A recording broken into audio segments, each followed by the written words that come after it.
रखी हाई जतिया बेटी कुल खानदान के। रखी हाई जतिया बेटी कुल खानदान के।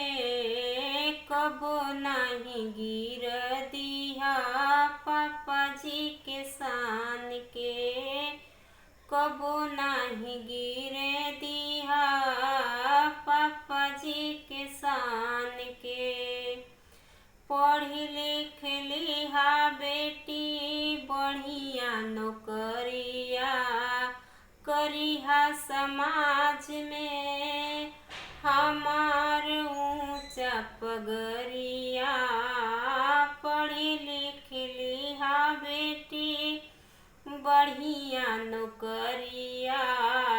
करिहा समाज में हमार ऊंचा पगरिया। मेहनत कई के बेटी छुइहे आसमान के।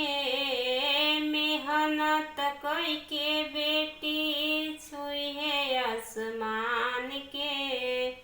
कबो नहीं गिरे दिहा पापा जी के शान के। कबो नहीं गिरे दिहा पापा जी के शान के।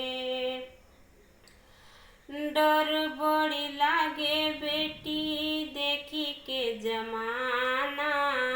गली गली घूमेला निर्दयी रोजाना। डर बड़ी लागे बेटी देखी के जमाना।